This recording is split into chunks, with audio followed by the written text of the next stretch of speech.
अस्सलाम वालेकुम, आवाज़ आ रही है आप लोगों को? जी सर, अब आवाज आ रही है। अच्छा, सेशन स्टार्ट करते हैं। आज का जो टॉपिक्स है वो नोट कर लें। आज के सेशन के अंदर मोस्टली आपका प्रैक्टिकल ही है। हम कवर करेंगे एडिशनल डोमेन कंट्रोलर को, सर्वर 2025 के अंदर से कैसे लेके चला जाता है। फिर उसके बाद अगर टाइम हुआ तो हम रोल ट्रांसफ़र को भी देख लेंगे। ठीक है, सीज रोल क्या होते हैं, फिर उसके बाद RODC क्या है, रीड ओनली डोमेन कंट्रोलर्स। ठीक है,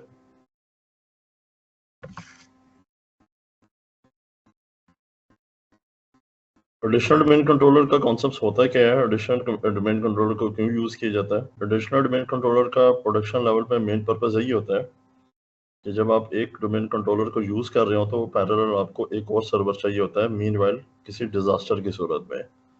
अगर आपका एक सर्वर क्रैश कर रहा है तो आपके पास अगर बैकअप वगैरह कोई नहीं है, कुछ भी नहीं है, तो उस सूरत में एक सेकंड के लिए भी आप सर्विस अपने डाउन नहीं होना चाहते, उस सूरत में आप एक और डोमेन कंट्रोलर अपने एनवायरनमेंट में जो है इंस्टॉल करके रखते हैं, और उसका जो मोड है वो नॉर्मली एक्टिव एक्टिव होता है, एक्टिव पैसिव नहीं होता। अगर डोमेन कंट्रोलर रिस्पॉन्स नहीं कर रहा तो एडिशनल डोमेन कंट्रोलर आगे से रिस्पॉन्स कर देगा। अब हमारे केस में देखा जाए तो यहाँ पे एक डोमेन कंट्रोलर ऑलरेडी मौजूद है, सर्वर 2025। एक नया सर्वर मैं अभी इंस्टॉल कर रहा हूँ, सर्वर यही 25, और इससे फिर सबसे पहले हम मेंबर सर्वर बनाएंगे। मेंबर सर्वर बनाने के बाद फिर एज इट इज हम इसके अंदर एक्टिव डायरेक्टरी इंस्टॉल करेंगे, और इसे हम बना देंगे एडिशनल डोमेन कंट्रोलर। जो users, group policies, groups, each and everything जो हमारे फर्स्ट सर्वर में जितनी भी सेटिंग्स थी वो सारी की सारी सेटिंग्स यहाँ पे रेप्लिकेट हो जाएंगी। ठीक है, और बैकएंड पे अगर आप उसकी कंप्लीट टेस्टिंग करना चाहते हैं तो बेशक एक सर्वर अपना बंद कर दे डोमेन कंट्रोलर, तो एडिशनल डोमेन कंट्रोलर से देखें जो है वो ऑथेंटिकेशन हो रही कि नहीं हो रही। ठीक है, अब ये एक सिंपल वे है एडिशनल डोमेन कंट्रोलर को यूज करने का। ठीक है, तो इस पर्पस को हम यहाँ पे इस पे लेके चलेंगे, और एक सेशन और इसमें मैं करवा दूंगा कि RODC read only domain controller का कॉन्सेप्ट क्या होता है, जिसे हम उस सर्वर को तब हम यूज करते हैं जब किसी खास किसी ब्रांच में जहाँ पे सिक्योरिटी इश्यूज हैं, तो उस बेस पे read only domain controller install किया जाता है। इसके बाद प्रोडक्शन लेवल पे एडिशनल डोमेन कंट्रोलर को इंस्टॉल करना, उसे कॉन्फ़िगर करना, ये कोई बहुत बड़ा टास्क नहीं होता, एक माइनर सा टास्क होता है ये। लेकिन बड़ा टास्क है उस सूरत में हो जाता है कि सम टाइम सिनेरियो आपके सामने इस तरह का आ जाता है। सिनेरियो ये आता है कि सर्वर आपके पास चल रहा है, सर्वर 2019। ठीक है, और कंपनी माइग्रेट करना चाह रही है सर्वर 2025 पे। ठीक है, तो फिर उस सूरत में ये काम कैसे आप करेंगे। इस सूरत में होता है कि डोमेन कंट्रोलर आपका है सर्वर 2019 पे, एडिशनल डोमेन कंट्रोलर, ठीक है, आप बनाएंगे सर्वर 25 को। डोमेन कंट्रोलर के पास टोटल जो रोल है 5 रोल होते हैं, एडिशनल डोमेन कंट्रोलर के पास 0 रोल होता है।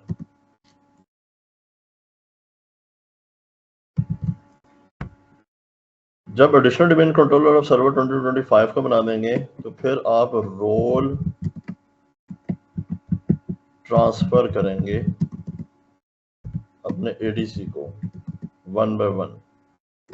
सर्वर 2025 को रोल जब ट्रांसफर करेंगे 1 by 1, first, second, third, fourth, fifth, तो फिर आपके ADC के पास कितने रोल हो जाएंगे, 5 रोल। ठीक है, आपके DC के पास रोल कितने रह जाएंगे, 0।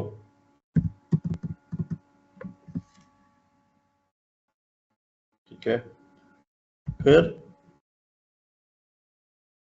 नेक्स्ट काम उसमें आप क्या करेंगे, आपने अपने एनवायरनमेंट से सर्वर 2019 को हटाना है, तो मिनिमम आप 7 डेज वेट करेंगे,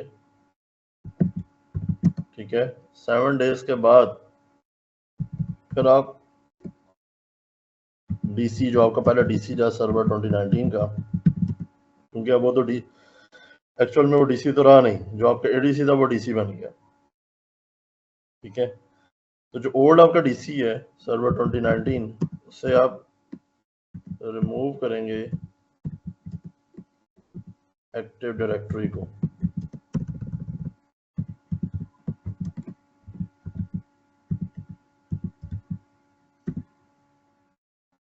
ठीक है।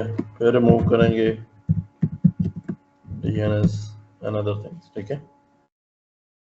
फिर उसके बाद उसको शिफ्ट करेंगे वर्क ग्रुप में, जो प्रॉपर वे होता है, ठीक है। फिर उसे अपने एनवायरनमेंट से निकाल देंगे, डिलीट करना चाहते हैं, खत्म करना चाहते हैं, up to you. Role transfer जब हम करते हैं तो रोल ट्रांसफर 2 तरीकों से किया जाता है। नॉर्मली जीयूआई बेस पे आप करते हैं,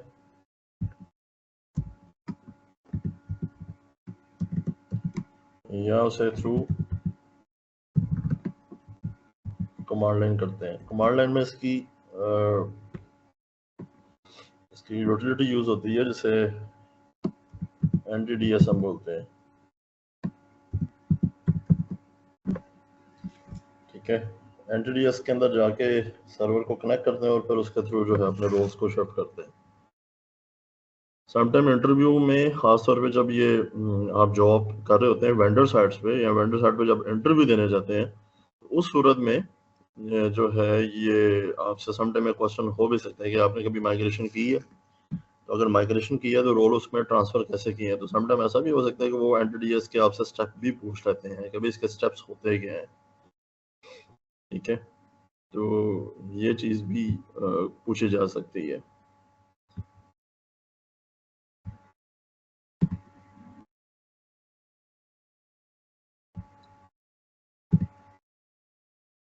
अस्सलाम वालेकुम सर। जी वालेकुम सलाम। ये सर बेसिकली मेरा ये सेकंड सेशन है, तो मैंने कल ही ज्वाइन किया है फर्स्ट टाइम।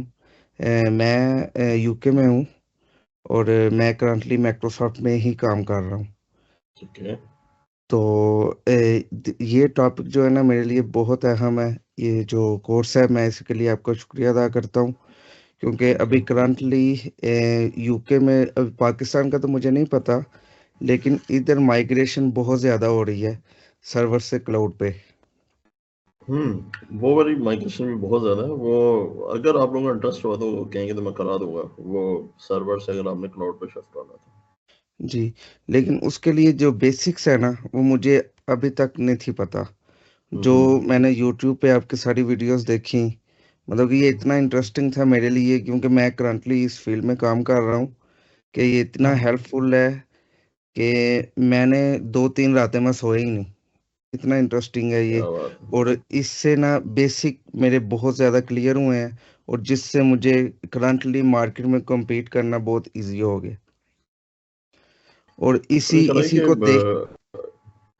पूरा सेशन अगर आप ये ले रहे थे ना, ये आपके कोई मॉड्यूल्स बनेंगे इसमें, कोई 30-32 मॉड्यूल्स। तो उसके बाद तो ये मेरी तरफ से था कि अगर आपने अच्छे तरीके से कवर किया तो आप अपने सामने 15 साल बैठे एक्सपीरियंस पर्सन को चैलेंज कर सकते हैं। बिल्कुल ऐसे ही है। जैसे ही मैंने सर ये सीखा ना, तो मैंने अपनी कंपनी में कहा कि मुझे ये चीज़ें आ गई हैं, लेकिन मुझे मज़ीद प्रैक्टिस के लिए सर्वर चाहिए, लैब्स चाहिए। उन्होंने मुझे एवरीथिंग प्रोवाइड की है। और उसके बाद एक माइक्रोसॉफ्ट का लेवल अप कोई है, उसमें उन्होंने मुझे रजिस्टर करवाया है, उधर लैब्स अवेलेबल करवाई हैं। तो यानी कि उनको भी बड़ा अच्छा लग रहा है कि मैं कुछ सीख रहा हूँ। क्या तो बात है, मैं चलो इसके लिए अच्छी सर चीज़ है आपका यार, किसी किसी का तो फायदा हो रहा है इसमें।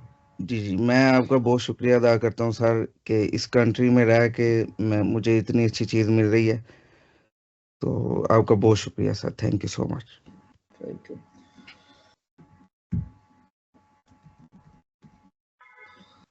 अच्छा जी, आप में से किसी का कोई क्वेश्चन है इस टॉपिक के हवाले से? टॉपिक काफ़ी ज़्यादा इंटरेस्टिंग है ये वाला आज का, क्योंकि ये मोस्टली फॉर प्रैक्टिकल है।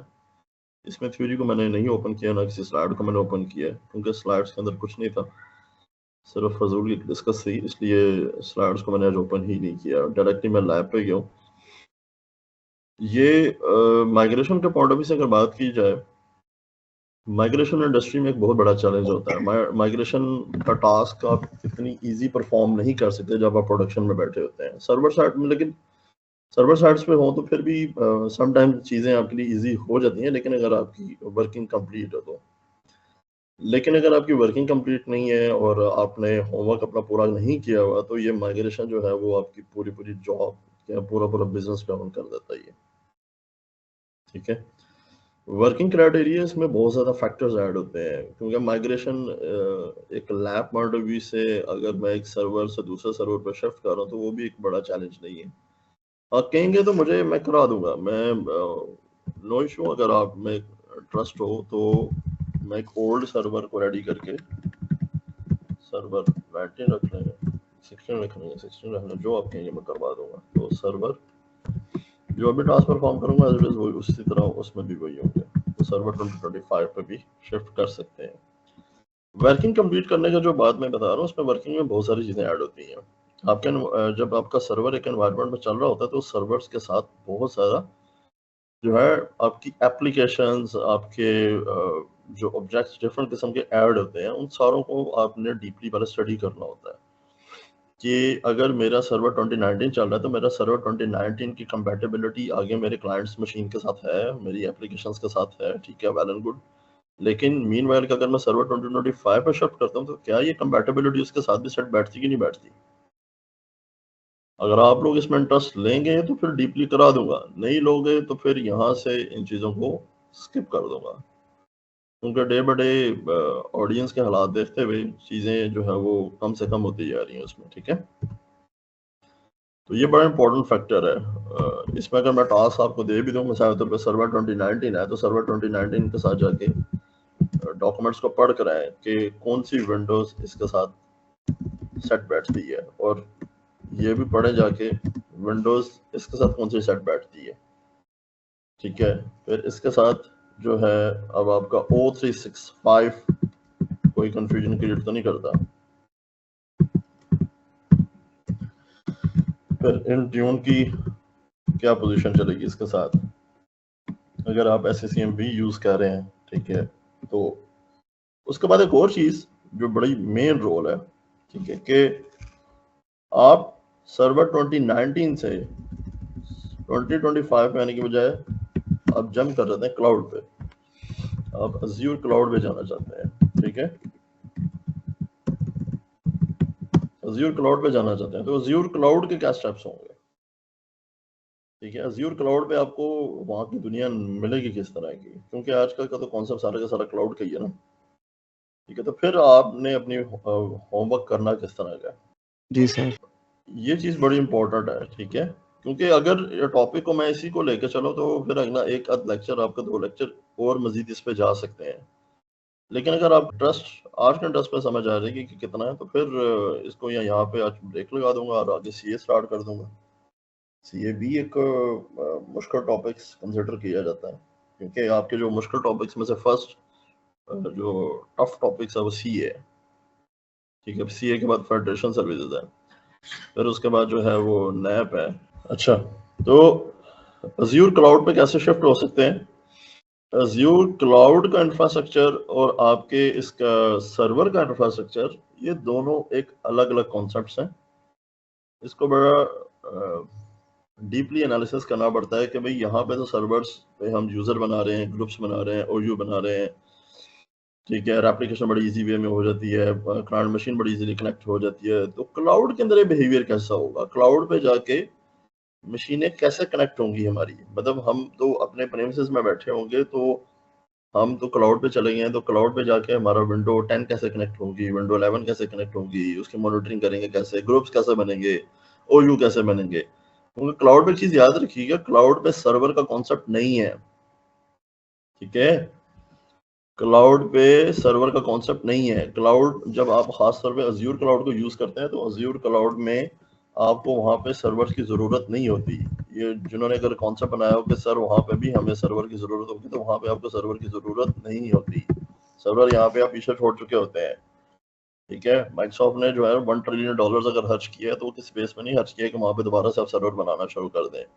वहां पे आपको सर्विस का कॉन्सेप्ट आएगा, DHCP की अलग सर्विसेज मिलेंगी, आपको ऑथेंटिकेशन की अलग सर्विसेज मिल रही होंगी, ठीक है, आपको DNS की अलग सर्विसेज मिलेगी। तो वहां पे कॉन्सेप्ट सर्विस पे चला गया, ठीक है।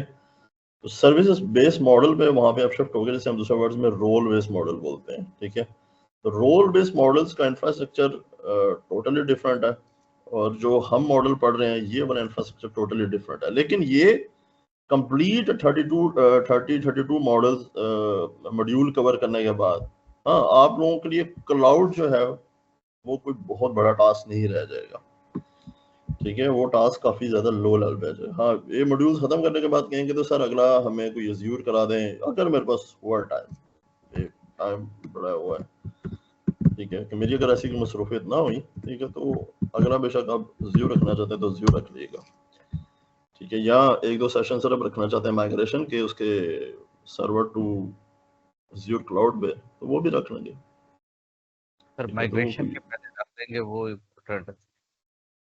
ठीक है, माइग्रेशन रख लें, मेरे लिए क्या, माइग्रेशन रख, माइग्रेशन का अगला सेशन करना अगला कर लें, मेरे लिए कोई मसला नहीं।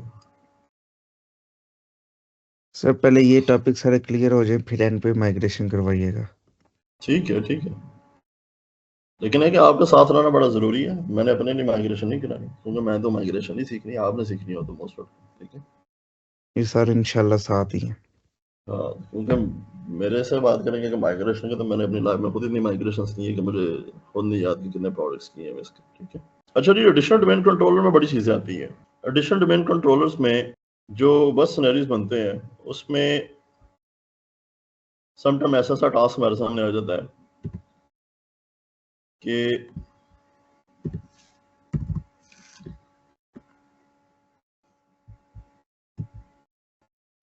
यहाँ पे तो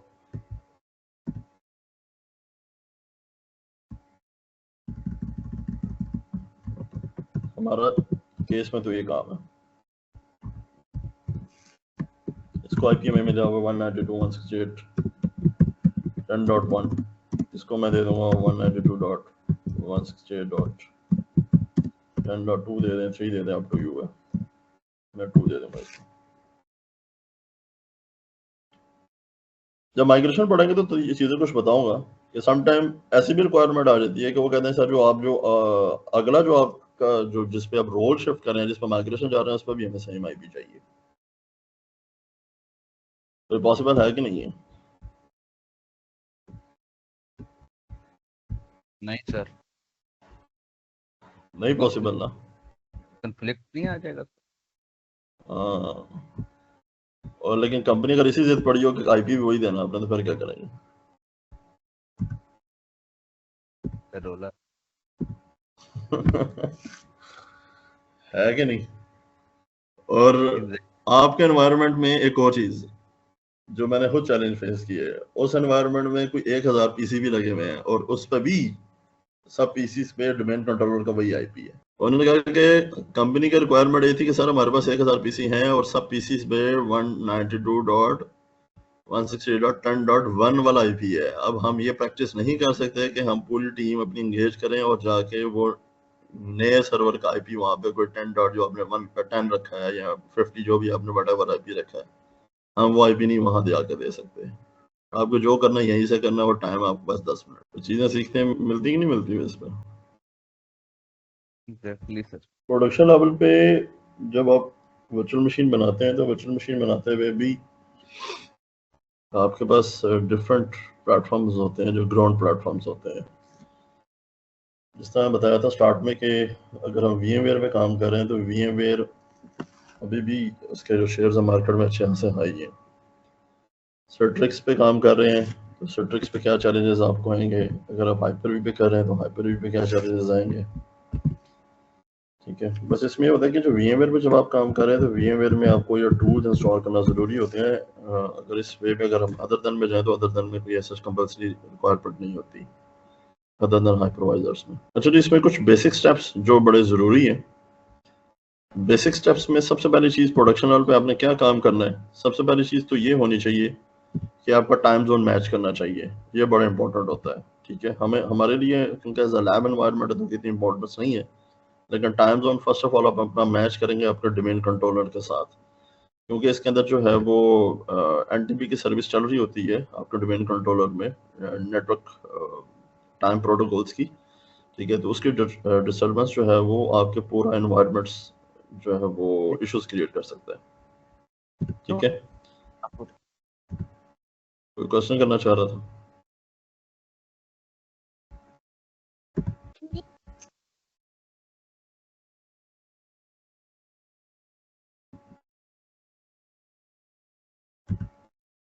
अच्छा जी, सबसे पहले तो इसमें हम ये कर लेंगे कि हम इसमें सर्वर मशीन का नेम चेंज कर देते हैं।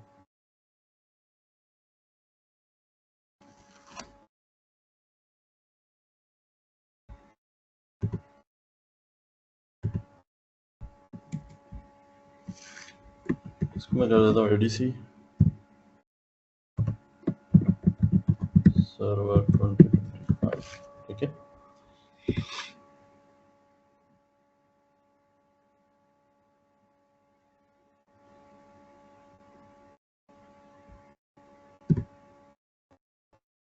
फर्स्ट स्टेप मशीन का टाइम जोन सेट करें, सेकंड मशीन का नेम चेंज कर दें, ठीक है, ये दो काम आपने मस्ट करने हैं। उसके बाद मशीन जैसी वापस आती है इसको आप आईपी देंगे और उसके बाद फिर इसको मेंबर सर्वर बनाएंगे। मेंबर सर्वर बनाने के बाद फिर हमारा नेक्स्ट स्टेप आएगा उसके बाद।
चलिए इस पे आईपी दे देते हैं 192.168.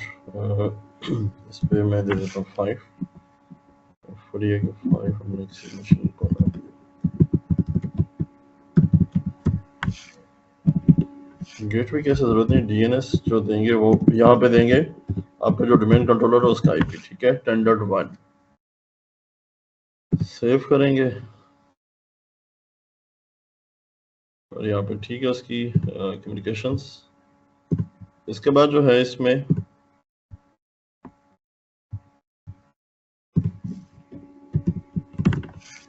अस्सलाम वालेकुम सर। जी वालेकुम सलाम। सर इसमें अभी जो आपने टाइम सेट किया सिंक किया था वो कैसे किया था डीसी के एडीसी के साथ? टाइम नहीं मैंने सेट किया, मैंने कहा था आप अगर प्रोडक्शन में काम करें तो टाइम इस पर सेट कर लीजिएगा, ठीक है। वो जैसे ही And- सिस्टम को करते हैं सेम इसी तरह ही सेट हो जाएगा? हाँ, उसमें देखें इस पे नॉर्मल तो सिंपल आपने जीओई बेस पर ही टाइम सेट कर लेते हैं। हाँ, समटाइम ऐसा होता है कि आपका जीओई बेस पर टाइम सेट नहीं हो रहा होता, तो फिर एनटीपी की सर्विस एक दफा आपने उसको रीस्टार्ट करनी, ओके क्योंकि मेन जो टाइम सुन ले बात, क्वेश्चन किया ना पूरा, ठीक है। इस पे टाइम पे अगर आपका क्वेश्चन है तो फिर बहुत सारी चीजें नोट करनी पड़ेंगी। एक चीज याद रखिएगा, प्रोडक्शन लेवल पे जब आप वर्चुअलाइजेशंस में काम करते हैं तो एक वर्चुअलाइजेशंस का टाइम होता है और एक आपके सर्वर्स का टाइम होता है।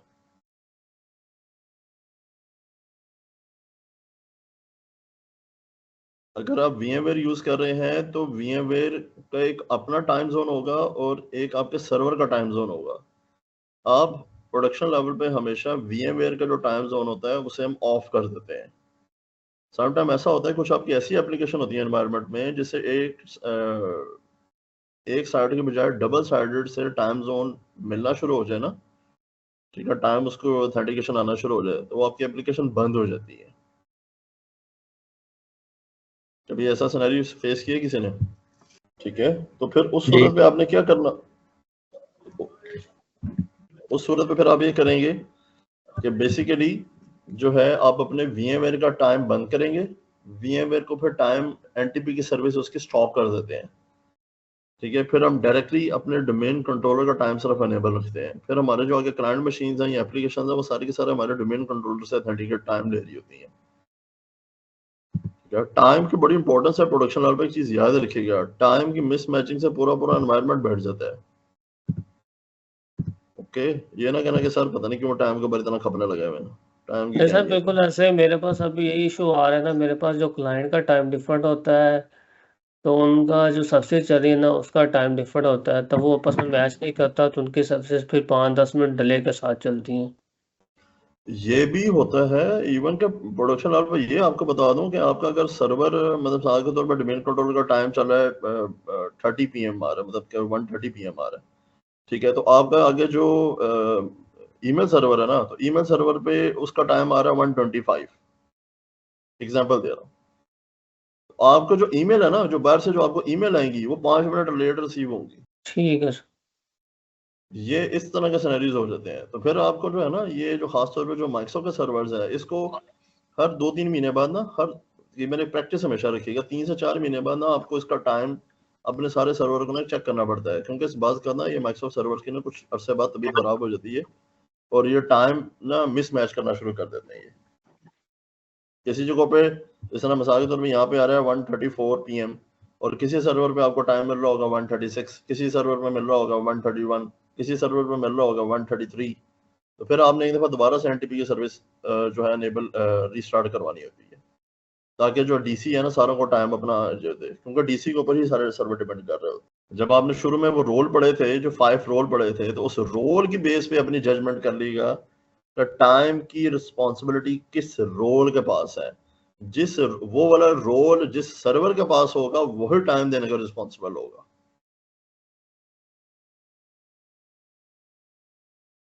शुरू के लेक्चर जो थे आपके इंट्रोडक्टरी है, जब हमने 5 रोल्स पढ़े थे, उन 5 रोल्स में से टाइम था कि नहीं था? PDC एमुलेटर क्या करता है? अच्छा, अब इस पे देखें, ये क्या मैसेज आया था? आवाज आ रही मेरी कि नहीं आ रही? जी जी सर, आ रही है।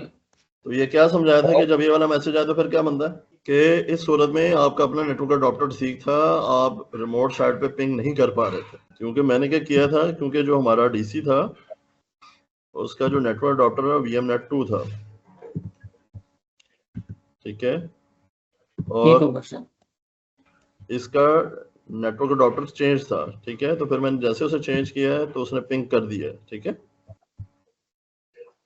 जी सर। दोनों का सेम ही रखना पड़ता है VMNet, उसका भी 2 है इसका भी 2? डेफिनेटली सेम रखेंगे तो आपस में कम्युनिकेशन होनी है ना। एक नेटवर्क की जबान में मुझे बताएं कि आपने अगर 2 मशीनों को आपस में कम्युनिकेट करवाना है तो सेम सबनेट रखेंगे कि नहीं रखेंगे, या अलग रखेंगे? नहीं सेम रखेंगे। सेम रखेंगे ना, तो ये भी वही कॉन्सेप्ट है। अच्छा जी, इसके बाद हमने क्या करना है, इसको मेंबर सर्वर बनाना है। अभी मैं सर्वर हूँ सर्वर 2025 में, अब मैं इसको बनाऊंगा मेंबर सर्वर। तो मेंबर सर्वर कैसे बनाते हैं? डोमेन ज्वाइन करवा देंगे। डोमेन ज्वाइन करवाएंगे।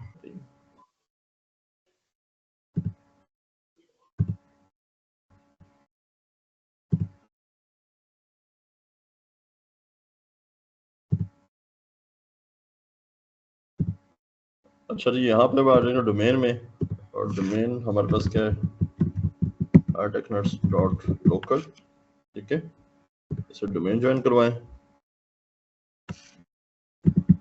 पासवर्ड दे दिए अपने एडमिनिस्ट्रेटर का पासवर्ड, जो आपका डोमेन एडमिनिस्ट्रेटर का पासवर्ड होगा, लोकल का ना उठा के दे दिएगा बस।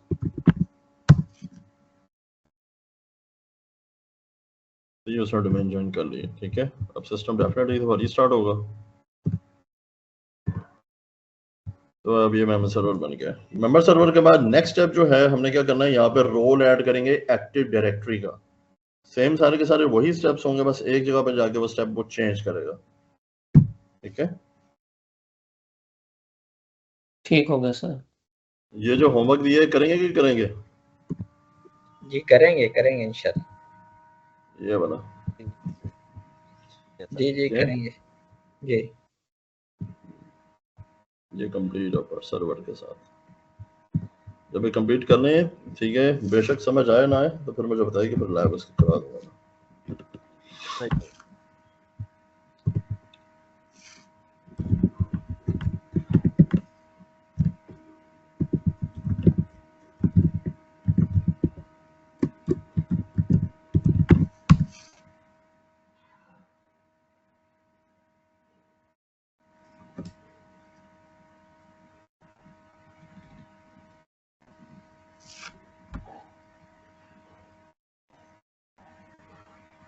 अगले टॉपिक्स में से आपके नैप भी है, उसमें network access protection, VPNs, direct access, file server, WSS servers, domain and trust, site and services, ठीक है, CA भी है, फेडरेशन है। सर अभी पावर शेल पड़ा हुआ है। पावर शेल वो असद कराएंगे, ठीक है, वो लास्ट पर रखेंगे, वो 2 लेक्चर करा देंगे पावर शेल पर। इतने करा देंगे कि आप पावर शेल से खुद कमांड बना सकते हो और आपको स्क्रिप्ट वगैरह इन चीज़ों की समझ आ जाएगी। ठीक है, ठीक है। बाकी पावर शेल की पूरी बुक भी दे देंगे, वो उस पर देख लीजिए, उस पर सारी कमांड्स होती हैं। अदरवाइज वैसे आप इस चीज़ की जरूरत होती नहीं, वरना तो अदरवाइज आपका जो पावर शेल ISE है उसके अंदर सारी कमांड्स लिखी होती हैं। अच्छा जी, नेक्स्ट हम इसमें करेंगे, ये सर्वर मैनेजर है। प्रोडक्शन में जब आप काम करें तो ये जो सर्विसेज हैं, ये जब तक स्मूथ नहीं हो जाती तब तक कोई नेक्स्ट टास्क परफॉर्म कोशिश करेंगे ना करें समटाइम। ठीक है, हाँ ये देख लें ज़रूर, ये सर्विसेज बड़ी अहमियत की हामिल होती हैं। ठीक है, समटाइम ऐसी सर्विसेज होती हैं जिसकी कोई ज़रूरत नहीं होती, वो अगर इसने लिखा हुआ डिले टू स्टार्ट, ठीक है, तो फिर इसको इग्नोर किया जा सकता है। ठीक है, जिसमें स्टडी कर लेंगे तो कोई सर्विस ऐसी चुन ली जिसे वो ऑथेंटिकेशन वगैरह पे हमें मसला करी हो नहीं, तो फिर इसको स्किप करेंगे। ठीक है, हाँ वैसे अगर इसको दोबारा रिफ्रेश करना चाहते हैं या यहाँ से स्टार्ट करना चाहते हैं तो सर्विसेज दोबारा से स्टार्ट हो जाती हैं। ठीक है, ये देखें। उसके बाद यहाँ पे हम इसमें आ जाएंगे ऐड रोल्स एंड फीचर्स। ठीक है, नेक्स्ट करेंगे, नेक्स्ट।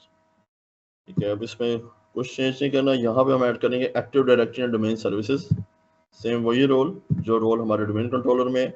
नेक्स्ट करेंगे, देन नेक्स्ट, फिर नेक्स्ट करें, इंस्टॉल करें। एक इसमें एक्सपेरिमेंट आपने, फिर मैं कहूँगा अगर ज़रूर करिएगा, जो मैंने लास्ट टाइम बताया भी था कि जब इसका स्क्रिप्ट आप बना लें नया सर्वर माइक्रोसॉफ्ट का इंस्टॉल करके, तो उसके अंदर वो through power shell active directory को इंस्टॉल करना एक दफ़ा सीख लें। समटाइम जो है ज़रूरत पड़ जाती है, समटाइम्स ये नेक्स्ट नेक्स्ट नेक्स्ट के पास आपके पास इतना टाइम नहीं होता, तो आप कमांड्स देते हैं और एक्टिव डायरेक्टरी इंस्टॉल हो जाएगी। हो सकता है जो कमिंग वीक है उसमें अगर टाइम हुआ तो 4 सेशन करेंगे आप लोगों का। वेडनेसडे थर्सडे भी शायद मैं करूँ और सैटरडे संडे भी करूँ, क्योंकि काफ़ी ज़्यादा टाइम से हो रहा है, तो इसे क्लोज करना है आपके सेशंस को मैंने। ठीक होगा सर। सर वेडनेसडे थर्सडे की टाइमिंग क्या होगी? उसकी 8 PM to 10 PM होगी।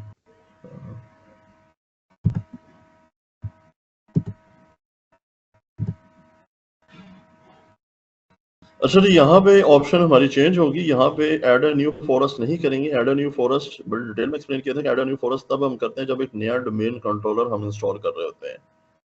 हमारे एनवायरनमेंट्स में जो ऑप्शन हम यहाँ पे सेलेक्ट करेंगे वो करेंगे add a domain controller to an existing domain, क्योंकि ऑलरेडी एक डोमेन हमारे पास अवेलेबल है, ये डोमेन नेम है, और हम इसे एक एडिशनल डोमेन कंट्रोलर बनाना चाह रहे हैं, मतलब उसी डोमेन कंट्रोलर का एक और डोमेन कंट्रोलर फर्दर बनाना चाहते हैं। वो हमारा प्राइमरी है होगा और ये हमारा सेकेंडरी होगा। ठीक है, प्रोडक्शन लेवल पे समटाइम बड़ी वर्डिंग चेंज यूज की जाती है, किसी जगह पे वो PDC बोलते हैं। ठीक है, ये आपका PDC है, PDC से हमारा प्राइमरी डोमेन कंट्रोलर है, तो इस तरह की वर्डिंग से कंफ्यूज मत होइएगा। ठीक है, उसके बाद ये पूछ रहे हैं कि जनाब साहब डोमेन आपकी यही है या सिलेक्ट करके डोमेन चेंज करना चाहते हैं। अब हमारे एनवायरनमेंट में तो एक ही डोमेन है, ठीक है, तो यही हम इसको यहाँ पे दे रहे हैं। ठीक है, वो कहता है कि भाई जो आपका एडमिनिस्ट्रेटर है, इससे हटके किसी और यूजर को ये आप राइट्स देना चाहते हैं। मैं कहता हूँ नहीं, जरूरत ही नहीं है, एडमिनिस्ट्रेटर को ही मैं राइट्स दूंगा। तो चेंज करना चाहते हैं तो उसको चेंज भी कर सकते हैं, ठीक है, लेकिन चेंज करने की जरूरत होती नहीं है, नॉर्मल एडमिनिस्ट्रेटर को ही हम देते हैं इसमें राइट्स, ठीक है। उसके बाद इसमें नेक्स्ट करेंगे। अब देखिए नेक्स्ट करने पे अब एक ऑप्शन आपके सामने है, डीएनएस हम पढ़ चुके हैं।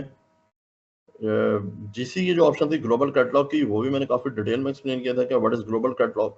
अब देखें यहाँ पे ग्लोबल कैटलॉग की ऑप्शन उसने मुझे हाईलाइट कर दी है। वो कहता है जनाब इसके अंदर आपने ग्लोबल कैटलॉग रखना है या नहीं रखना।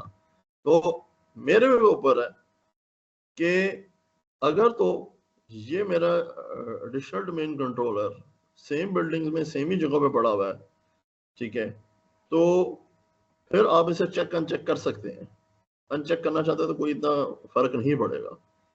लेकिन आप कहते हैं नहीं सर इसमें हम ये सिनेरियो रखना चाहते हैं कि कोई बड़ा डिजास्टर ना हो जाए तो कहीं हमारी ऑथेंटिकेशन ना फेल हो जाए, ठीक है, तो उस सूरत में इसको भी ग्लोबल कैटलॉग के राइट्स दे दिए जाए कि अगर हमारा डोमेन कंट्रोलर डाउन हो जाए, ठीक है, तो जो एडिशनल डोमेन कंट्रोलर है वो आगे क्लाइंट मशीन को ऑथेंटिकेशन दे ताकि वो लॉगिन हो सके। तो वो उसी सूरत हो सकेंगी कि अगर इसके पास भी ग्लोबल कैटलॉग मौजूद है।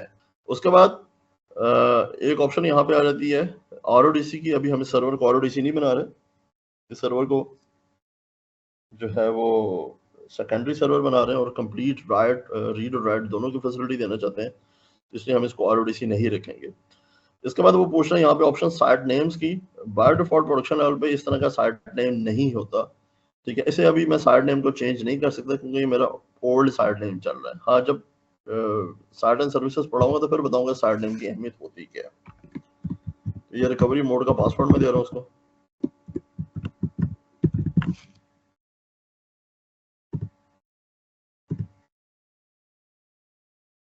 एनी डोमेन कंट्रोलर, तो हाँ पीछे अगर मल्टीपल हो तो फिर आप उसको स्पेसिफाई कर सकते हैं। मैं कहता हूँ एनी कर सकते तो तभी वही मुझे फैसिलिटी मिल रही थी और डीसी के साथ भी वही मिल रही है क्योंकि एक ही डोमेन कंट्रोलर बैकएंड। एंटिटी है सोर्सेस वॉल, यहाँ से स्क्रिप्ट आप डाउनलोड कर सकते हैं अपना। नेक्स्ट करेंगे, इंस्टॉल करेंगे।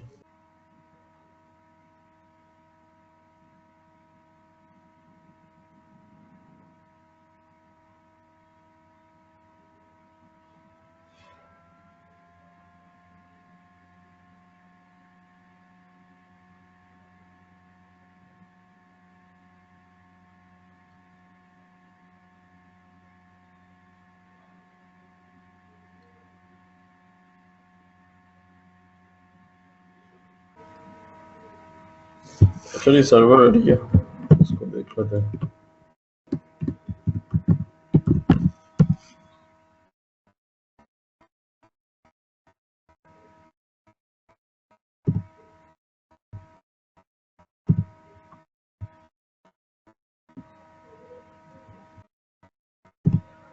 अच्छा, अब इसमें देखना ये active directory and user and computers, ठीक है, अब इसे ओपन करते हैं।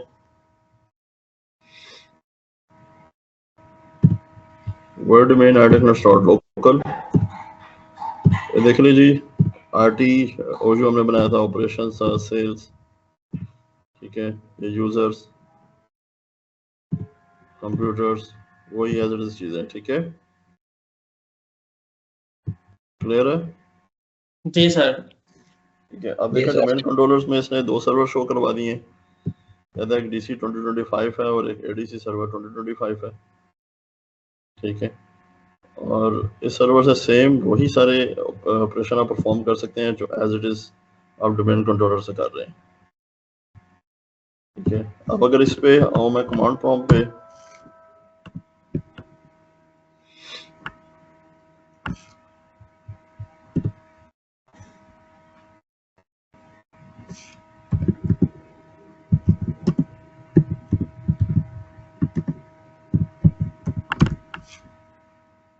तो ये रोल किसके पास है? प्राइमरी डोमेन प्राइमरी, ठीक है, इसने कहीं जी पे ये तो सर। नहीं शो करवाया कि जी भाई एडीसी सर्वर 2025 के पास कोई रोल है, नो सर। नहीं कराया ना। इसके बाद अगर मैं यहाँ पे आऊँ,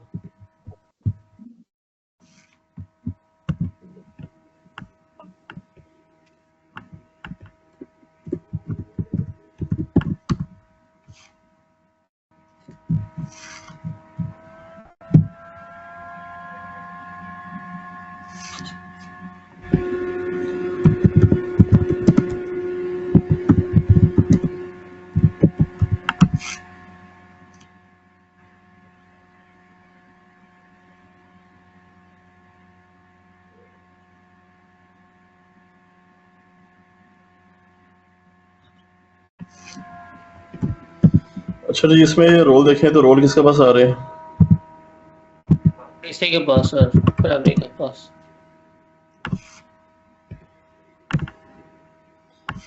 ये देखें यहाँ से इस एंटिटीएस ट्यूटोरियल्स के थ्रू आप इसके रोल्स को ट्रांसफर कर सकते हैं। रोल को ट्रांसफर करने के आपके पास दो तरीके होते हैं, एक GUI बेस पर कर सकते हैं और इस पावरशेल के थ्रू भी किया जा सकता है, ठीक है। और ये एंटिटीएस ट्यूटोरियल 3 डिफरेंट वेज होते हैं वैसे तो, ठीक है, लेकिन ज़्यादातर हम ये दो ही यूज़ करते हैं, या तो GUI बेस पे कर लेते हैं या फिर हम इसके थ्रू यूज़ करेंगे, ठीक है।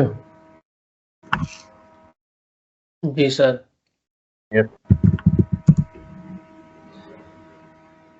अब मुझे बताएं कि ये पहले वो होमवर्क कंप्लीट करेंगे तो फिर ये लैब्स परफॉर्म करके दिखाऊंगा, क्योंकि इसमें तो करना कोई इतना ज़्यादा बड़ा चैलेंज नहीं होगा, क्योंकि एक सेम सर्वर्स हैं।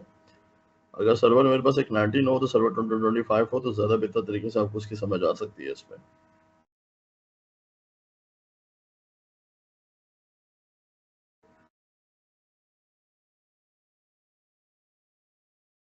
यार बोल लिया करो यार, जी जी सर, ओके सर। क्या जी सर, करना है ये होमवर्क? जी सर। मुझे उसमें एक 19 दिन से 35 से करना पड़ेगा। 19 से वो कर लो, वो ज़्यादा बेहतर हो जाएगा। Exactly sir. स्टेप दिखा दे तो एक दफ़ा इसमें।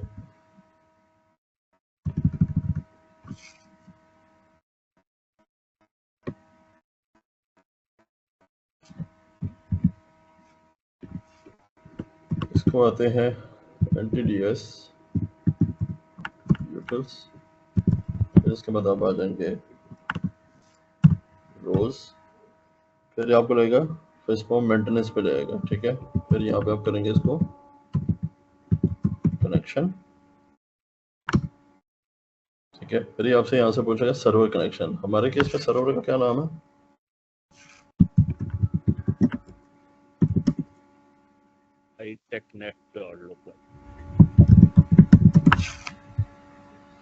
सर्वर का नेम है DC 2025, ठीक है। जी ओके, अब सर्वर कनेक्शन ही आप इसने बनाया, ठीक है, कनेक्टेड। फिर उसके बाद आप इसको करेंगे एक दफ़ा क्विट, फिर वापस आ जाएंगे फेसबुक में। फिर उसके बाद यहाँ पे आप करेंगे ट्रांसफ़र, और ट्रांसफ़र मिसाल के तौर पे मैं इसको कह देता हूँ ट्रांसफ़र स्कीमा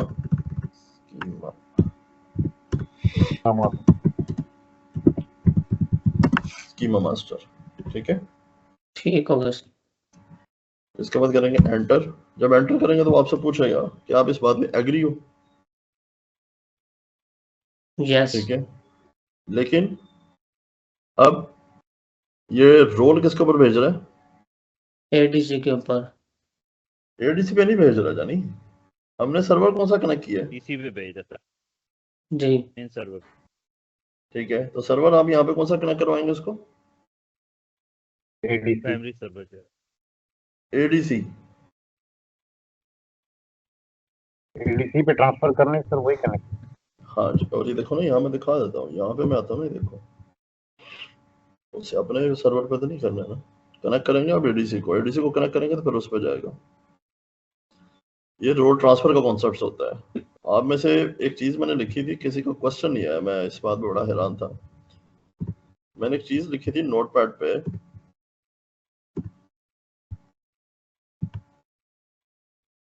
ये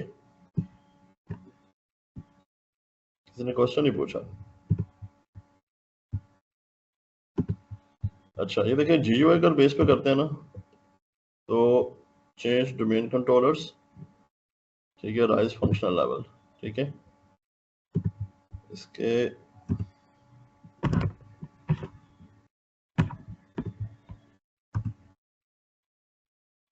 ऑपरेशन मास्टर में जब चेंज करूंगा ना, ठीक है, तो क्या कहता है, the domain controller is operation master, the transfer operation master to another domain, another computer, you must first connect to it, कहते पहले उसे इसका कनेक्ट करो, ठीक है। अगर मैं इसको चेंज करूंगा तो कहते पहले कनेक्ट करो, तो फिर ही मैं उस पर करूंगा। वो बात समझ आई चीज की? तो पहले आपको ये कनेक्ट करवाना पड़ेगा। तो इस केस में हमने को कनेक्ट करवाया नहीं, कराया ना जी सर हम इसी को कनेक्ट करवाया नहीं था सर। हम बैठे हैं डोमेन कंट्रोलर पे, हमने कनेक्ट करना है एडीसी सर्वर को ना। अच्छा अभी हम प्राइमरी पे वो बैठे हैं। जी जी ठीक है, क्योंकि अगर यहाँ पे आप आओ कनेक्ट इस पे आ किए जाए, भी करें जी भाई। ये देखें चेंज टू मेन कंट्रोलर्स, ये देख रहे हैं, जी सर। ठीक है। तो ये स्टेप जीयूआई भी आप परफॉर्म कर सकते हैं, ये वाला, ठीक है। सर ये समझ दोबारा आई चीज? बताइएगा कि कहाँ से आए हैं आप, ये दोबारा इस पे? ये है ना चेंज टू मेन कंट्रोलर। अच्छा चीज मैं बता देता हूँ, आपने तो जहमत की थी पूछने की। सबसे पहली चीज मैं एक दफा रिपीट कर देता हूँ क्या क्या चीजें हमने परफॉर्म की है। सबसे पहले हमने एक नया सर्वर बनाया था, ठीक है, उसे हमने नाम दिया एडीसी सर्वर 2025, ठीक है। फिर उसके बाद सर्वर इंस्टॉलेशन के बाद हमने फर्स्ट टाइम परफॉर्म किया था कि हमने जो है सर्वर का नेम चेंज किया। नेम चेंज करने के बाद उसको मेंबर सर्वर बनाया। मेंबर सर्वर के बाद हमने जो है रोल ऐड किया एक्टिव डायरेक्टरी का। तो ये इस तरह क्या बन गया, ये हमारा एडीसी सर्वर बन गया।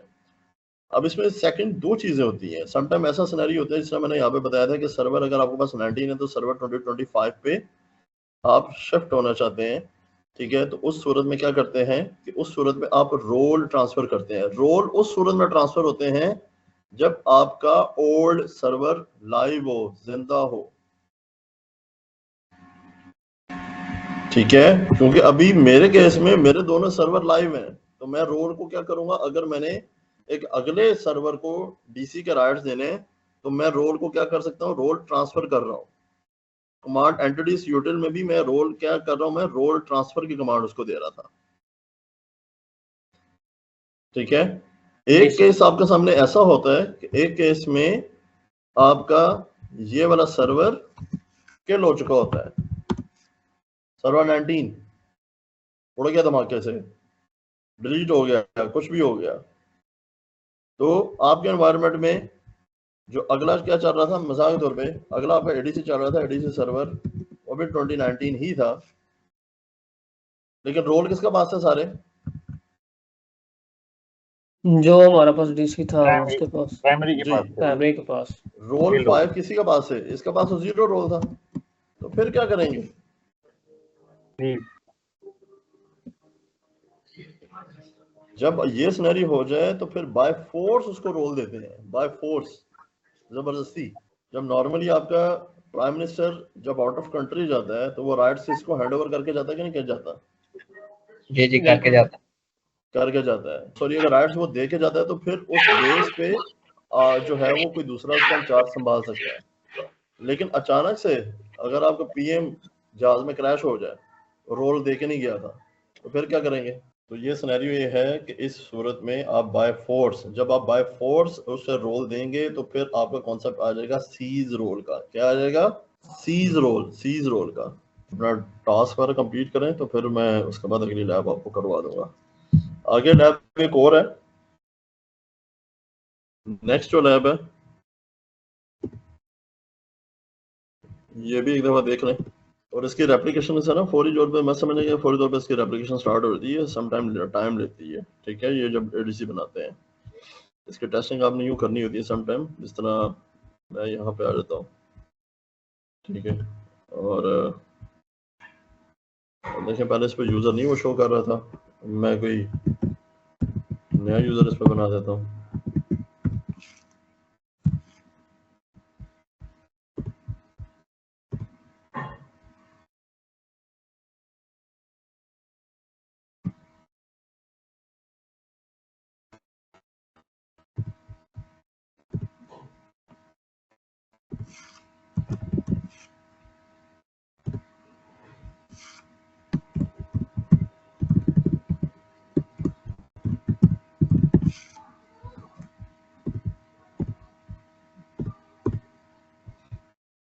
अब इस यूज़र टेस्टिंग मुझे यहाँ पे करनी पड़ेगी आईटी डिपार्टमेंट में।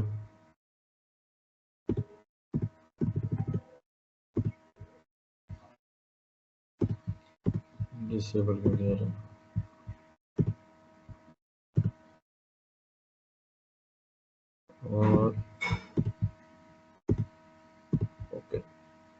ठीक है। इसके जो है रेप्लिकेशन मीनवेल फौरी तौर पे नहीं होती, कोई 5-7 मिनट ये लेता है रेप्लिकेट होते हुए, ठीक है, स्टार्टिंग पे। उसके बाद ये विद इन सेकंड रेप्लिकेशन कर रहा होता है। जो भी यूजर आप उधर बनाए वो यहाँ पे आएगा, यहाँ कोई चीज क्रिएट करेंगे ग्रुप वगैरह, तो फौरी तौर पे आप एडीसी में जाके चेक कर सकते हैं, तो वहाँ पे वो ऑब्जेक्ट आपको ऑटोमेटिकली शो हो जाएगा, ठीक है। तो उस सूरत में एक चीज तो ये थी। सेकंड चीज जो मैंने बताई कि इसमें अगर आपने रोल ट्रांसफर करना है तो रोल ट्रांसफर आप इस पे कर सकते हैं। रोल ट्रांसफर दोनों में से किसी एक सर्वर पे भी बैठ के किए जा सकते हैं, ठीक है। अगर यहाँ पे इस पे आऊं और ऑपरेशन मास्टर पे इस पे आऊं, तो यहाँ पे ये देखें नीचे क्या सर्वर शो करा रहा है, एडीसी नजर आ रहा है। जी सर। जी सर। ठीक है, चेंज करूं, ठीक है, तो वो कहता है कि आप जो हो कि are you want to transfer the operation master role, आप इसे रोल चेंज करना चाहते हो, ठीक है। तो अगर मैं सर यस कर दूं तो ये रोल चेंज कर देगा। अगर आपको कहते हैं कि सर ग्राफिकली मुश्किल हो रहा है तो इस तरह भी करना चाहते हैं तो ये रोल कर सकते हैं, ठीक है। ये तीनों रोल्स कौन से हैं? डोमेन लेवल रोल है। बाकी आपके रोल दो कौन से रह जाते हैं?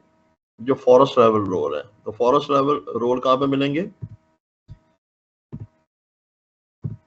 ये आ गया एक्टिव बेसिकली डोमेन, हाँ, डोमेन नेमिंग मास्टर। तो ये कौन सा रोल था? ये फोर्थ वाला। लास्ट जो फर्स्ट रोल है स्कीमा रोल, वो कहाँ पे मिलेगा? सर ये डोमेन मास्टर रोल वो अब दोनों एक ही दे रहा है कि यानी कि आप जो है डोमेन नेम ऑपरेशन मास्टर अभी भी प्राइमरी है हमारा और वो प्रॉपर भी प्राइमरी भी कह रहा है जी। तो फिर इसको क्या करेंगे? इसकी एक दफा एप्लीकेशन चेक कर लें, ठीक है, क्या रेप्लिकेट वो क्यों नहीं इसको कर पा रहा, ठीक है। और अगर मैं इस पे हूँ,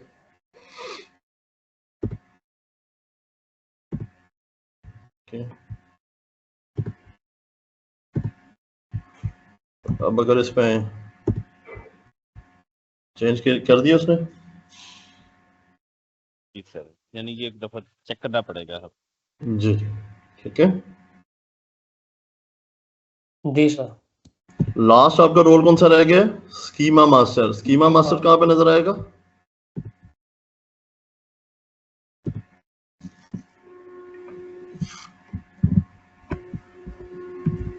याद है कि नहीं है? कहाँ पे नजर आएगा?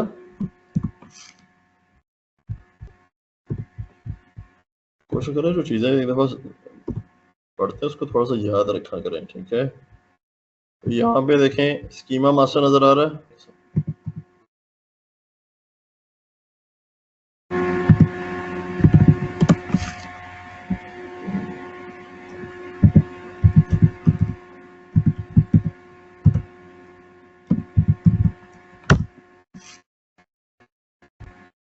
रजिस्टर्ड होगी फाइल।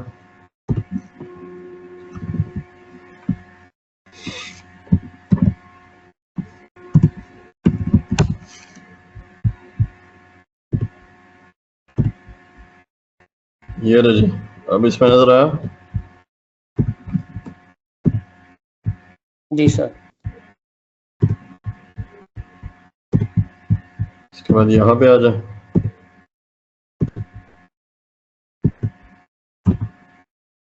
ऑपरेशन मास्टर में आ जाए, तो फर्स्ट रोल आपको स्कीमा यहाँ पे मिलेगा। तो इसको भी क्या करेंगे एक दफा चेंज करें। चेंज।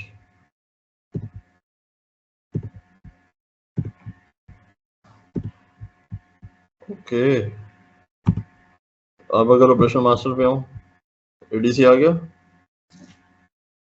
जी सर। जी सर। ठीक है, तो अब अगर इसको चेंज करना चाहते हैं तो ये रोल चेंज कर सकता है। ये जी जो था ऑप्शन आपकी, ठीक है।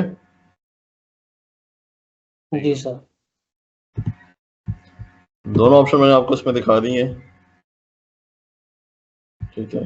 इस ऑप्शन में बस इस चीज का ख्याल रखना है कि आपने कनेक्ट टू सर्वर एडीसी करना है, ठीक है, जिसको आप रोल ट्रांसफर करना चाहते हैं। और ये वाला रोल ट्रांसफर वाला काम आप दोनों सर्वर्स में से किसी एक सर्वर में बैठ के कर सकते हैं। कंपलसरी नहीं होता कि आपने डीसी पे ही करेंगे, ठीक है। सर लेकिन आपने वो सीएमडी के थ्रू तो सर अभी रोल ट्रांसफर नहीं किए, आपने सिर्फ कनेक्ट किया सर।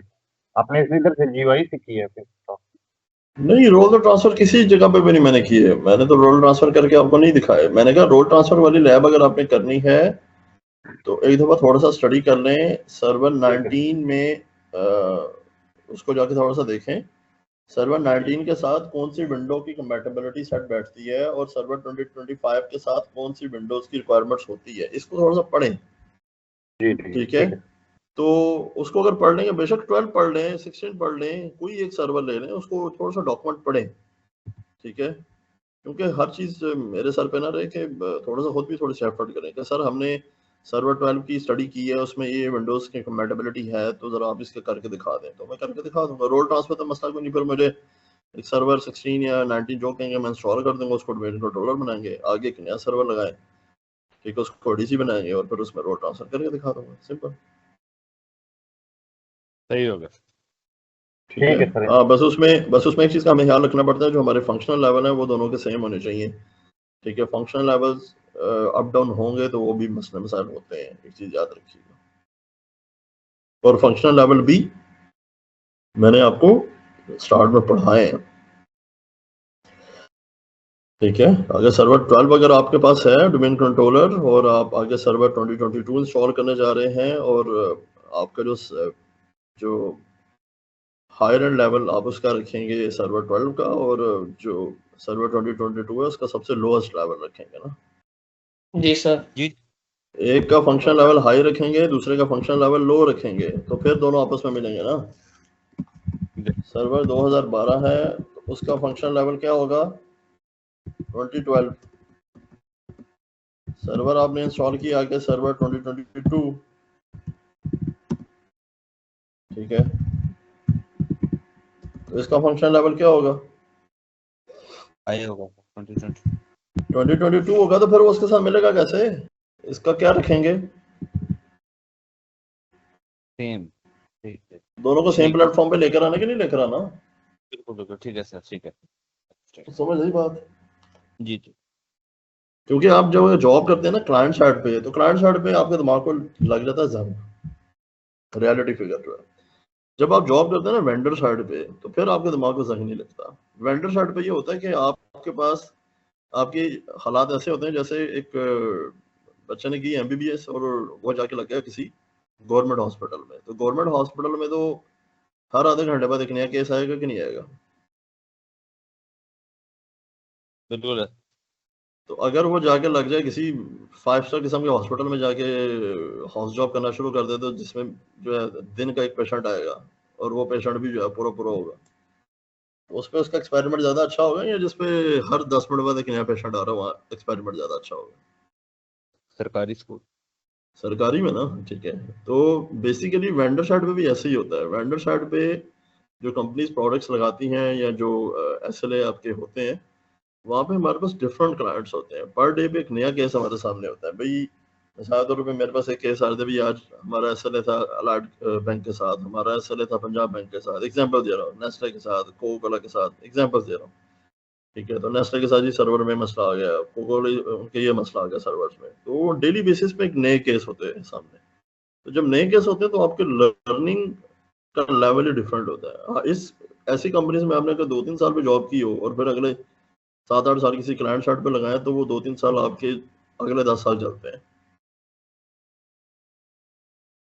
ठीक है, और खास तौर पे अगर आपने 2-3 प्रोजेक्ट अपने हाथ से एक दफा जरूर गुजारे हो, बेशक उस पे आपने बड़ी मार खाई हो, कुछ भी आपको ना होता हो, लेकिन R&D कर करके चीजें सीखते जाते हैं, तो आपका लेवल ही डिफरेंट होता है। क्योंकि वहां पे आपकी स्पून फिटिंग नहीं हो रही होती, क्योंकि वहां पे आपने जो करना है खुद करना है, अपनी मदद आपके तहत करना है। जब आपके माइंड में ये चीज होगी कि भाई मेरी हर जगह पे स्पून फिटिंग हो रही है, तो फिर वो आप चीजें नहीं सीख सकते। जी बोले सर। ये जैसे हमारे पास ADC sorry domain primary domain controller पे सर्विसेज चल रही हैं, डीएचसीपी और डीएनएस, कोई और सर्विसेज भी चल रही हैं, तो सर जब हम एडीसी पे रोल ट्रांसफर करेंगे तो सर्विस भी ट्रांसफर होंगी या वो नहीं होंगी, वो फिर इंस्टॉल करेंगे? नहीं, सर्विस ट्रांसफर नहीं होती, सिर्फ रोल ट्रांसफर होता है, सर्विस कभी भी ट्रांसफर नहीं होती। ठीक है, सिर्फ आपके रोल्स चेंज होता है आपका। क्योंकि देखें, अगर इसको डीप एनालिसिस करें तो जो आपका स्कीमा मास्टर है, जो राइटेबल स्कीमा, वो किसके पास है, प्राइमरी डोमेन प्राइमरी डोमेन के पास है। आपकी टाइम ऑथेंटिकेशंस, आपकी ग्रुप पॉलिसी, आपकी डेटाबेसेस, आपकी ऑल ऑथेंटिकेशंस का रिस्पांसिबल कौन है, डीसी।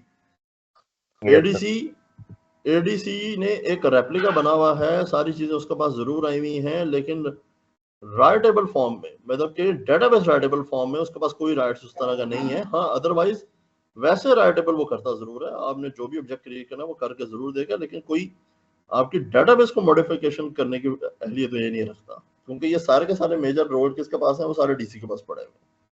तो जब आप रोल ट्रांसफर करते हैं तो सिर्फ आपके वो चीजें चेंज हो रही होती हैं बैकएंड में, जो आपकी डेटाबेसेस हैं, आपके टाइम सिंक्रोनाइजेशंस हैं, ग्रुप पॉलिसी डेटाबेसेस हैं, तो वो चीजें के राइट्स चेंज होते हैं। अदरवाइज कोई और सर्विस तो माइग्रेट होके नहीं जाएगी ना। सर्विस तो उसी सूरत में आपकी माइग्रेट होती है जब आपने, जिस तरह यहाँ पे हमने एक्टिव डायरेक्टरी मैनुअल बनाया है, ठीक है, तो यहाँ पे आप कोई डीएनएस एक मैनुअल बनाएंगे तो उसको राइट्स यहाँ देंगे तो फिर ही वो आएगा, ऐसे खुद ब खुद ही रोल की बेस पे नहीं आएगा। रोल में तो सिर्फ आपके वो डेटाबेस राइट्स ही आते हैं वो सारे, ठीक है। सर इसका मतलब आप मैं मतलब यही समझे कि अगर हमारा प्राइमरी डोमेन कंट्रोलर डाउन हो जाता है, किल हो जाती है सर्विस, तो हमारे पास एडीसी जो एक्टिवली चल रहा होता है, हम उसकी फीस के थ्रू हम उस पर रोल ट्रांसफर कर लेंगे, लेकिन डीएचसीपी और कोई और सर्विस अगर चल रही है तो वो उस पर फिर इंस्टॉल करनी पड़ेगी। हाँ डेफिनेटली वो तो करनी पड़ेगी ना, वो करनी पड़ेगी। और रोल में बस एक चीज हमेशा कॉन्सेप्ट बना के रखें, जो आपको थोड़ी सी कंफ्यूजन क्रिएट हो रही है। रोल के जो मैंने 5 चीजें पढ़ाई थी, आप उसकी डिस्क्रिप्शन में जाएं। स्कीमा मास्टर आपका डेटाबेस को देखता है, आपका डोमेन नेमिंग मास्टर आपकी नेमिंग कन्वेंशन का रिस्पॉन्सिबल है, बीडीसी आपका टाइम सिंक्रोनाइजेशन, ठीक है। जो बाकी 500 के 500 रोल्स हैं उनके सिर्फ बैकएंड जो आपकी वर्किंग है उस चीज का रिस्पॉन्सिबल है। वो जो ये वाले जो रोल्स होते हैं ना, ये वाले रोल्स हैं, ये जो फीचर्स हैं, ये माइग्रेशन का रिस्पॉन्सिबल आपका रोल नहीं होता। ठीक हो गया सर, क्लियर हो गया, ठीक है। क्योंकि अगर मैं आता हूँ ना, देखें मैं आता हूँ ऐड रोल एंड फीचर में, मैं करता हूँ नेक्स्ट, फिर करूंगा मैं नेक्स्ट नेक्स्ट, ये सारे आपके रोल हैं। ये वाले रोल आपके उस एक्टिव डायरेक्टरी रोल माइग्रेशन में इन सारे रोल्स का कोई कांटेक्ट नहीं है किसी किस्म का, ठीक है। वो वाले रोल की फंक्शनैलिटी इस एक्टिव डायरेक्टरी के बैकएंड वर्किंग के साथ है, बस एज इट इज, और इसके अलावा और कोई फंक्शन नहीं उन रोल का, ठीक है। क्योंकि आप ये नहीं कह सकते कि सर मैं रोल ट्रांसफर करूं तो डीएनएस भी खुद ब खुद ही उठ के चला जाएगा, मैं रोल ट्रांसफर करूं तो डीएससी भी खुद ब खुद ही आ जाएगा, नथिंग, ऐसा नहीं हो सकता, ठीक है। क्योंकि डीएससीबी के अंदर जाके उसके डीएससीबी के अंदर उसकी ट्यूनिंग करनी पड़ेगी और उसकी माइग्रेशन का कॉन्सेप्ट आपको अलग सेट करना पड़ेगा। डीएनएस के माइग्रेशन कॉन्सेप्ट आपको अलग सेट करना पड़ेगा, आपको वेब आईएस का कॉन्सेप्ट अलग बनाना पड़ेगा, हाइपरवीक अगर आपने माइग्रेशन करनी है तो अलग से करनी पड़ेगी। यहाँ पे सिर्फ और सिर्फ हमारे रोल की एक माइग्रेशन हो रही है, वो भी एक्टिव डायरेक्टरी के रोल्स की, तो वो सिर्फ उस चीज का रिस्पॉन्सिबल है। क्लियर? ठीक है जी। जी सर। यस सर, क्लियर है। अच्छा, लैब आप लोग एक और कर लेंगे, आप इसी तरह एक सर्वर बना लेंगे और यही सेम सारे स्टेप्स हैं। बस नेक्स्ट पे जाके जब एक्टिव डायरेक्टरी इंस्टॉल करेंगे तो एक ऑप्शन इसमें आती है आरओडीसी की। आरओडीसी कहेंगे तो सर लैब करा दूंगा, कराता मैं नॉर्मली कम ही हूं वैसे। उसका पर्पस ये होगा कि एक्टिव डायरेक्टरी जब इस तरह आप ओपन करते हैं, ठीक है, तो ये सारे के सारे ऑब्जेक्ट्स को मैं क्रिएट कर सकता हूँ। यहाँ पे इस तरह राइट क्लिक करता हूँ तो ये न्यू का जो बटन आ रहा है, आरओडीसी के अंदर आपका न्यू का बटन नहीं होता, आरओडीसी के अंदर आपको डिलीट का बटन नहीं मिलेगा, न्यू और डिलीट का बटन आरओडीसी के अंदर नहीं होता, ठीक है। बाकी सारा एज इट इज आपको एक्टिव डायरेक्टरी इसी तरह नजर आता है वो, ठीक है। उस आरओडीसी की जरूरत हमें तब पड़ती है जब किसी ऐसी ब्रांच के अंदर हम एक डोमेन कंट्रोलर इंस्टॉल करना चाहते हैं, लेकिन वहां पे हमें एडमिनिस्ट्रेटर पर ट्रस्ट नहीं है, तो उस बेस पे वहां पे फिर हम आरओडीसी लगा देते हैं, रीड ओनली डोमेन कंट्रोलर, ठीक है, for sake of local synchronization और एप्लीकेशन के बेस पे, ठीक है। तो अदरवाइज उसके अलावा वो एडमिनिस्ट्रेटर सिर्फ उन चीज़ों को व्यू कर सकता है, वो ना ऑब्जेक्ट क्रिएट कर सकता है ना ऑब्जेक्ट को डिलीट कर सकता है। क्लियर? और इतनी बेएतबारी क्यों? इतनी बेतबारी बात का तो होनी पड़ जाती है ना, वैसे भी जिस कौम का हम हिस्सा है वहां पे तो बेतबारी का तो वर्ड आप निकाल ही नहीं सकते। आई थिंक ये ब्रांचेस जो होती हैं बैंक्स की, जो छोटी ब्रांचेस होती हैं उनमें ऐसा शायद होता है, हेड ऑफिस में होता है हाँ, बहुत सारी जगह पे होता है। मिसाल के तौर पे देखें, अब मिसाल तौर पे हमारी एक ब्रांच अगर मीन वाल मैं कहता हूँ कि जी हम किसी बलोचिस्तान जगह पे एक ब्रांच बना देते हैं, तो वहाँ पे जिस तरह सिक्योरिटी कंसर्न है, तो उस बेस पे आपको इस तरह का सर्वर RODC जैसा बना के वहाँ पे रख दें, ठीक है, कि वहाँ पे कोई ऑब्जेक्ट को क्रिएट एंड डिलीट ना कर पाए ना, क्योंकि हर जगह पे तो आप जो है वो राइटेबल DC नहीं देते, और ये रिकमेंडेड भी नहीं होता, क्योंकि यहाँ पे तो तोते की तरह अगर किसी को पट्टी पे बढ़ा दो ना कि बेटा तूने ये ऑब्जेक्ट को क्रिएट नहीं करना, तो वो फिर एक्सपेरिमेंट करके बैठा था, नहीं सर मैं तो वैसे ही चेक कर रहा था, है कि नहीं? ऐसा ही है सर। ऐसा ही है ना। चाइल्ड कब यूज करते हैं सर, चाइल्ड डोमेन पे? चाइल्ड डोमेन कैसे क्या तलब है? चला चाइल्ड सर डोमेन का तो कॉन्सेप्ट ही और होता है। सर वो उसका यूज कहाँ पे होता है सर, मतलब प्रैक्टिकली में? देखिए चाइल्ड डोमेन का पर्पस यूज होता है जब आपकी जो अम्ब्रेला है वो बहुत बड़ी अम्ब्रेला है, और आप इस तरह की हायरार्की बनाना चाहते हैं कि आप कहते हैं कि सर मैं हूँ इस्लामाबाद में और मेरे यहाँ पे कोई 30-40 हज़ार एम्प्लॉयज़ हैं, इसी तरह लाहौर में भी हमारे इतने हैं, और फिर हमारे कराची में भी इतने हैं, एग्जांपल दे रहा हूँ, और आउट ऑफ कंट्री दुबई में भी हैं, कोई यूके में भी हैं, तो उस बेस पे आपको चाइल्ड की जरूरत पड़ती है, अदरवाइज तो आप एक ही हायरार्की को यूज करते हैं, ठीक है, क्योंकि चाइल्ड को भी हैंडल करना इतना ईजी नहीं है, क्योंकि आप नॉर्मली क्या करते हो, आपने जो नेमी कन्वेंशन के अंदर चाइल्ड ऐड कर देते हो, मिसाल के तौर पे यहाँ पे आप एक नया यूजर बना देते हैं, ठीक है, मैं यूजर बना देता हूँ, तो आप इसके अंदर चाइल्ड हायरार्की ऐड करते हैं, मिसाल के तौर पे आप कहते हैं जी कि मैं कहता हूँ ईसा, ठीक है, आप इसके जो लास्ट नेम है उसमें आप यूं ऐड कर देते हो, एग्जांपल दे रहा हूँ इस्लामाबाद डॉट ईसा, ठीक है, तो ये इस तरह की हायरार्की आप ऐड कर देते हैं, बात समझ आइए? कुछ इन्वायरमेंट्स में यहाँ पे अब iTech डॉट लोकल लिखा हुआ आ रहा है, ये तो भी एक सिंगल डोमेन है, जब इसको ड्रॉप डाउन करते हैं तो या 3 डोमेन और शो हो रहे होते हैं, वो चाइल्ड डोमेन होते हैं या वो टोटल सेपरेट? नहीं नहीं नहीं नहीं नहीं, वो चाइल्ड डोमेन नहीं होते, वो कौन वो से चाइल्ड होते डोमेन हैं? नहीं होते। वो कौन से डोमेन होते हैं सर जो सारे एक ही उस पे नजर आ रहे होते हैं, एक ही यूजर बनाने के लिए आप किसी भी एक इस यूजर को नहीं किसी भी वो डोमेन देखें, में? वो भला क्या होता है, वो होता है आप इधर आओ डोमेन एंड ट्रस्ट में, क्वेश्चन आपने कर ही दिया,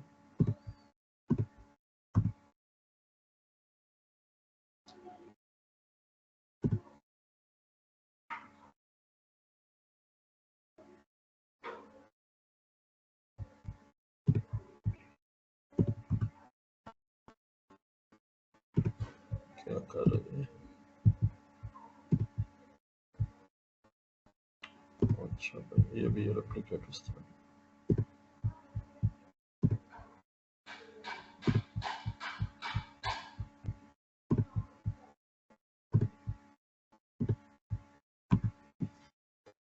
अच्छा चलो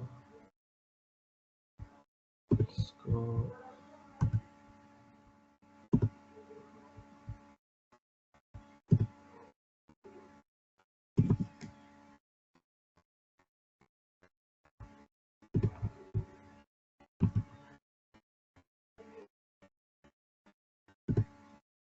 जी रे। अच्छा अब इसमें आपने कहा कि सर डोमेन ऐड होती है, मैं डोमेन ऐड कर देता हूँ लम्स डॉट कॉम, ठीक है, डोमेन ऐड कर देता हूँ,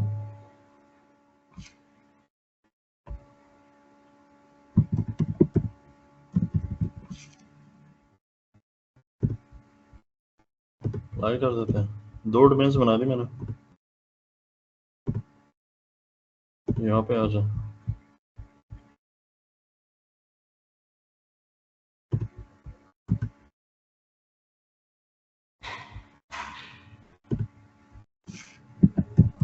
मैं यहाँ पे नाम लिख रहा हूँ अहमद,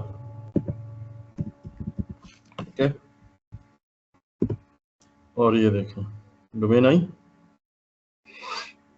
जी सर, यानी वो एक ही सर्वर होता है खाली, उसमें वो आप कौन सा जरा उसके बारे में पता चलेगा? ये सब डोमेन होगी सर ये? हाँ कह सकते हो आप इसको, ठीक है। सर ये अब गे कहाँ से थे? क्या कह रहे? ये आप ये कहाँ से थे? डोमेन ट्रस्ट में थे और उनकी प्रॉपर्टीज में? हाँ, उसमें डोमेन एड्रेस में ना। फिर राइट क्लिक करके प्रॉपर्टीज में जाना। हाँ ये ठीक जी यूपीएन सफिक्स में देख रहे हैं। ठीक ओके, समझ आ गया कॉन्सेप्ट?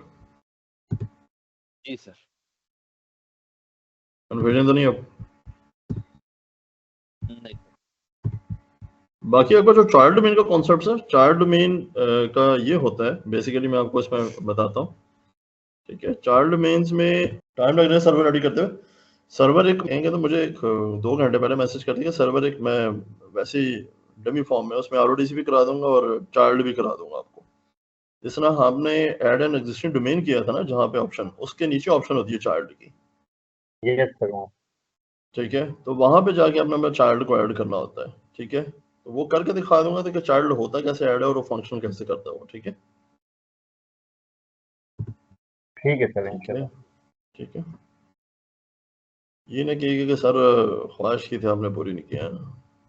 ठीक है जी, आज का सेशन इतना ही रखें। कुछ चीज़ें आपने इसमें लर्न की होगी खास तौर पर प्रोडक्शन पॉइंट ऑफ व्यू से, क्योंकि अब हमारा सेशन खास तौर पर प्रोडक्शन लेवल पर ही चल रहा है। अब वो बेसिक ना तो ऑडियंस हमारे साथ और ना बेसिक वो है। ठीक है, कोशिश करता हूँ स्टार्ट में कुछ बेसिक चीज़ों को आपको डिस्कस करूँ, लेकिन ज़्यादातर चीज़ें प्रोडक्शन लेवल की ही हैं। ठीक है, सही है। इतनी ज़्यादा मुश्किल नहीं है। चले ठीक है जी, जिंदगी रही तो इंशाल्लाह वेडनेसडे को आप लोगों से बात होगी। ठीक है।